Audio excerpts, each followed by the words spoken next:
Right నమస్తే.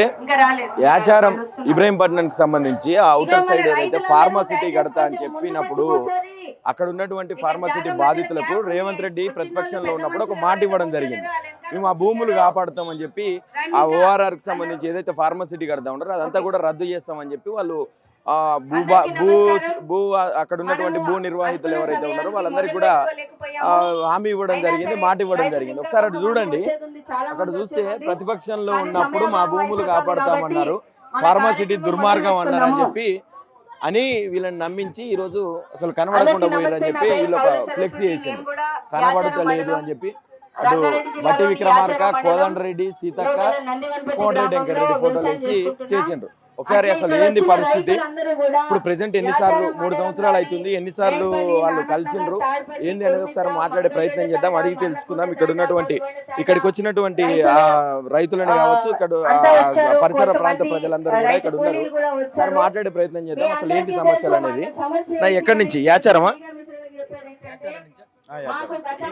ముఖ్యమంత్రి హామీ ఇచ్చిండు, మాట ఇచ్చిండు, వెనక్కి తగ్గుతామని చెప్పినప్పుడు మరి ఇప్పుడు ఎన్నిసార్లు కలిసిండ్రు? 3 సంవత్సరాలు అవుతుంది అధికారం. ఎప్పుడు రాలేదు. బేర్ కంచకాడికి వస్తుండు, ఫార్మాసిటీ ఓపెన్ చేస్తా అంటుండు. ఓసారి ఫార్మాసిటీ అంటుండు, ఫ్యూచర్ సిటీ అంటుండు. భూములు మేము మీకుంటాయి అన్నాడు, మళ్ళీ తీసుకుంటాడు. ఆ స్టే ఇచ్చినా నువ్వు కేసుడు దుబ్బేసు. మీరు అడగట్లేరా? అడిగినాం, అడిగితే ఫస్ట్ గెలిచినప్పుడు రద్దు అన్నాడు, ఇప్పుడు 4 సీటే అని మళ్ళీ తీసుకుంటాం. స్టే ఇచ్చిన దాంట్లో కూడా పని నడుస్తూనే ఉన్నదా? స్టే ఇచ్చినా యథావిధిగా చేస్తున్నాం. తీసుకోవట్లేదా? ఎవరు తీసుకుంటలేరు, అందుకోసానికి ఇటుకొచ్చి. ఎన్నిసార్లు కలిసిండ్రు మీరు ఈ విషయం మీద? ఎన్నిసార్లు కలిసిండ్రు? రేవంత్ రెడ్డి కావచ్చు, ఈ సమస్యని ప్రభుత్వం దృష్టికి ఎన్నిసార్లు తీసుకుంటారు? ఈసారి వచ్చినాం, ఇంత ముందు పోయినాం. ఇక పోలీస్ స్టేషన్ తిరిగి పోలీసు వాళ్ళు వచ్చి దౌర్జన్యం చేసి నొక్కుతారు. పోలీసు వాళ్ళే ఉంటారు. తీసుకుంటాం, అవార్డు పాస్ అయ్యి మీ కోర్టులు వేసినాం, మీ భూమి మాత్రం తీసుకుంటాం అంటారు. ఏం చెప్పాలని వచ్చారు ఇక్కడ? మా భూమి మాకు కావాలి, ఇయ్యం అంతే. రైతులమ్మా 600 పైన ఉంటాం.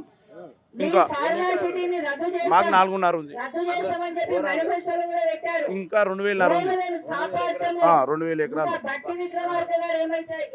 భూమి అని అంటారు. ఇయ్యం. ఏం పేరు? రఘురాములు. కోదండరెడ్డి మాట్లాడినప్పుడు, సీతక్క మాట్లాడింది, కోదండరెడ్డి దానికి కలిసినాము, ఎమ్మెల్యే దానికి పోయినాము, ఏడికి పోయినా ఇదే ఉంది. ఏమంటారు, భూములు ఆగైపోతాయని అంటారు. ఎట్లయినా ఇవ్వాల్సిందే అని అంటారు. మార్పు కావాలని గెలిపిస్తారు. మరి మార్పు కావాలంటే ఏం మార్పు ఉంది? ఇక ఇదే మార్పు, భూములు గుంజుకునే మార్పే ఉంది, ఏం లేదు. కోమటిరెడ్డి వెంకటరెడ్డి ఎవరైనా మాట్లాడుతారా? బట్టి విక్రమ ఎవరు మాట్లాడతలేరు దీని గురించి. కోమటిరెడ్డి వెంకటరెడ్డి అప్పుడు ఎమ్మెల్యే గారు బలరెడ్డి రంగారెడ్డి గారు కూడా అప్పుడు ఏమన్నాడు, మీ భూములు మీకే, మీ పైసలు మీకే అన్నాడు. గెలిచిన దాకా, గెలిచినాక ఆయన కూడా చేతులు చేసాడు.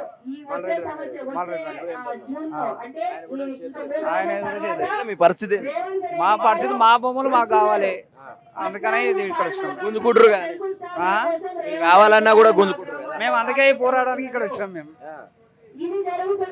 ఇచ్చే ప్రసక్తే లేదు, మాది మా భూములు మాకే ఉండాలి. రేవంత్ రెడ్డి 4th సిటీ కడతా అంటున్నాడు. డెవలప్మెంట్ చేస్తాడంట. ఏం డెవలప్మెంట్ చేస్తాడు? మమ్మల్ని అంతా నిండా ముంచి డెవలప్మెంట్ చేస్తే లాభం చెప్పు. ప్రభుత్వం ఏం ప్రభుత్వం? పోయిన ప్రభుత్వం ఎట్లుందంటే ఈ ప్రభుత్వం కూడా దానికి మార్పు కావాలని తీసుకొని వచ్చి. మార్పు ఏం మార్పు చేసిండు? ఏం మార్పు చేయలేరు. చాలా హామీలు ఇచ్చిండు. ఏం చాలా హామీలు ఏం చేసిండు? ఒక బస్సు తప్ప ఏం చేయలే ఆయన. ఏం చేయలే. రైతు బంధు సగం సగమే చేసిండు. రైతు అది రుణమాఫీ, అది రుణమాఫీ సగమే చేసిండు. రైతు బంధు 3 సార్లు ఎగ్గొట్టిండు, ఏది లేదు, వచ్చింది లేదు, పోయేది. రేవంత్ రెడ్డికి ఏం చేసేది? ఇక ఇదే రేవంత్ రెడ్డి చేయాలని కోరుతున్నాం. ఇక మా భూములు మాకు ఉంచాలని కోరుతున్నాం. ఏం పేరు? నా పేరు యుగంధర్ రెడ్డి, మాది నానకనార్ గ్రామం. మా గ్రామంలో 2016లో ఈ ఫార్మా బీమారి స్టార్ట్ అయింది. అప్పటి నుంచి ఇప్పటిదాకా నడుస్తూనే ఉంది. రేవంత్ రెడ్డి ముఖ్యంగా ప్రభుత్వం వస్తే మొత్తం మీకు అది ఆపేస్తారు, రద్దు చేస్తారు అన్నాడు. అయితే అప్పుడు తీసుకున్న దానికి ఈ గవర్నమెంట్ ప్రతిపక్షాలు ఉన్నప్పుడు మా దగ్గరకు వచ్చి అప్పుడు వచ్చిన అందరూ మంత్రులు అయ్యారు. రేవంత్ రెడ్డి ముఖ్యమంత్రి అయ్యిండు, బట్టి విక్రమార్క డిప్యూటీ మంత్రి అయ్యిండు, కోమటిరెడ్డి మంత్రి అయ్యిండు, సీతక్క మంత్రి అయింది, కోమన్ రెడ్డి చైర్మన్ అయ్యిండు. వాళ్ళకి మాత్రం పదవులు వచ్చినాయి, మాకు మాత్రం భూమి రాలే.